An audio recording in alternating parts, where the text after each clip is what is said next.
Hey boys and girls, it's Mr. Grant. I wanted to teach you the basics of doing a self-portrait today. Do you guys know what a self-portrait is?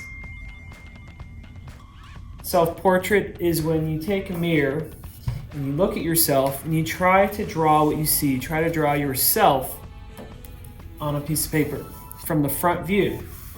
So, what I'm used to saying in kindergarten, first grade, is if I say, go do a self-portrait, boys and girls, I would typically see a circle, maybe a couple lines, and maybe scribbled hair. That's called a tick person. And as they get better, they might go and start drawing even a nose and a stick body. That's called a stick person. But that's not our goal today. Those are symbols, and that's the beginning of art, and that's great. But what I want to do is I want to create a real version of your, or a more advanced version of you. I want you to create a more advanced version of you. For drawing your portrait today, I want to make this really simple for you. Do you know how to draw the letter U? Do you know how to draw 4 dashed lines? Do you know how to draw a upside down V? Do you know how to draw the letter N, the letter H, and the letter I? All those types of simple shapes are going to create an awesome portrait. So the first thing I want you to do is with your pencil, draw a letter U. I'm going to use a Sharpie because you can see it on the camera better. Okay? The second thing I want you to do for your portrait is to draw 4 lines. So this is actually the middle of your head because we didn't do the hair yet, and I don't want you to scribble hair because then your hair is going to be gray. Do you guys want gray hair? Sticking straight out in little tiny strands? I don't think that'll look good. So we're going to draw 4 dashes. This is the middle of my head. And you guess what those two are? And we're going to draw a dash in between this and the chin. It's a little bit of a U. That's halfway between my eyes, if you didn't guess that. In my chin, between my eyes and my chin, I have my nose, which is a little U, type of flat line. And then right between my, I know that looks like a smiley face, that's actually the nose. So between my nose and my chin, if I find the halfway point, that's where I draw my mouth.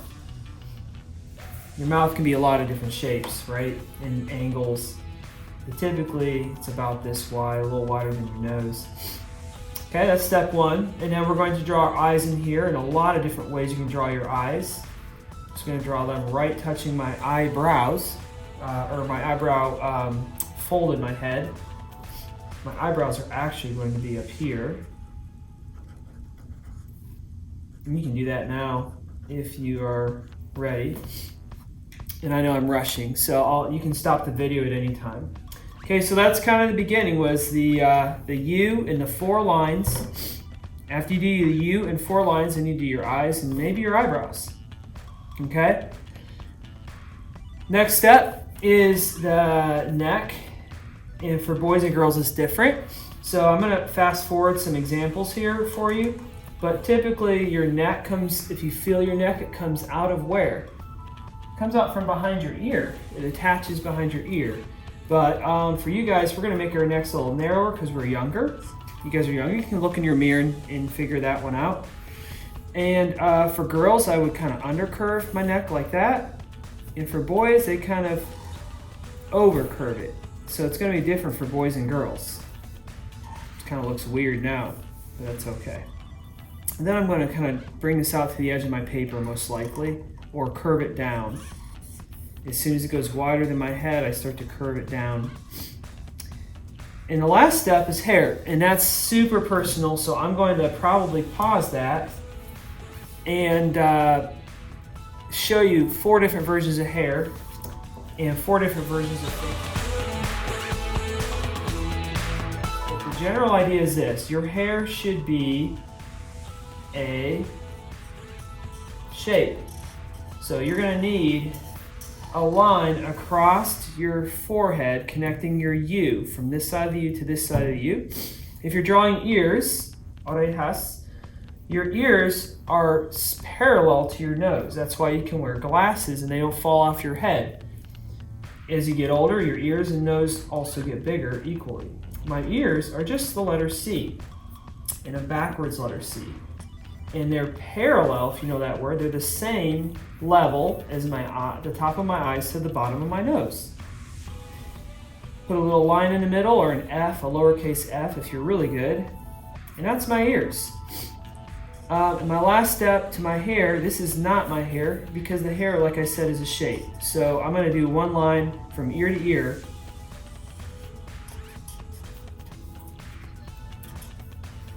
This is going to be a boy.